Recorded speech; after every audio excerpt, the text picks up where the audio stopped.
So I'm out here late at night and oh my goodness, well, late afternoon, it's dark.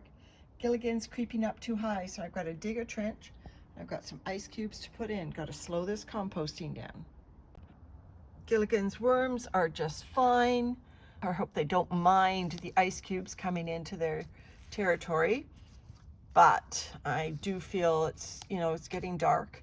I've fed coffee in a trench right here, coffee and pumpkin, so that's primarily where I'm going, is to that feeding area. Just put my hand down. Oops, sorry about the finger. Worms are still fine, crawling around. Don't know if you see that. Wait, just have to get back here a bit. And put some more cooling ice down there. Doesn't feel that warm to the hands, so I wonder if I'm hitting the right hot spot. I'll try digging a bit further back. I mean, it's not hot at all. It's certainly not 95. Can see worms.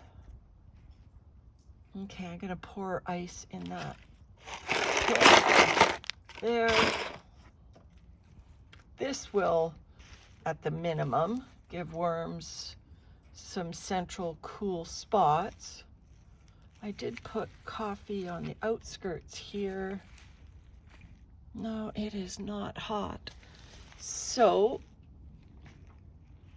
I guess I will do one more infusion of ice over on this side of the pile of the hump. A couple more down there.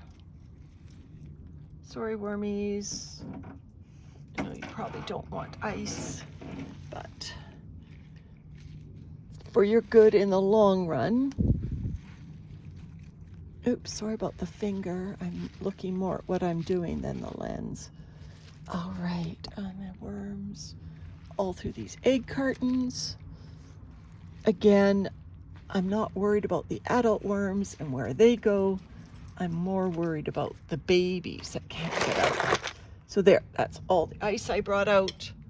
I will come out here, obviously, in the next 15 minutes to half an hour, and I'll do a follow-up at the end of this video and see if we can bring this temperature down.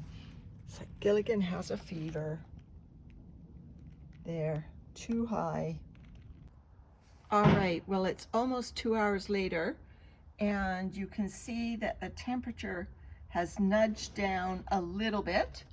So that is good. We've got the lid open. Landon also disengaged the thermostatically controlled seed heating mat that's over in that corner. We did that just as a fail-safe in case the mat at its location would decide to turn on, not knowing that elsewhere in the bin the compost is heating up. I'm going to now pull this cardboard down and shut Gilligan, shut the lid, and then I will do one more check later tonight before saying that this little heating escapade is over. I'm going to come out one more time just to make sure that the closing of the lid doesn't trap more heat and cause it to heat up a little bit more. Okay, and this is my final check for the night. 1 hour after I last checked, 1 hour after I put the lid down, you can see that the temperature is coming down. So Gilligan's worms are good for the night.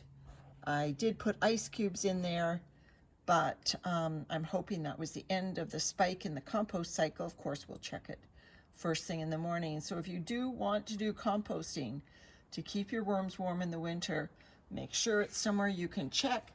Gilligan is right next to our back door, so I can pop out here and check very, very easily. So it's something that I'm quite confident in doing, knowing that I can get on top of it if we do see the compost starting to heat up a bit too much. All right, everyone, good night.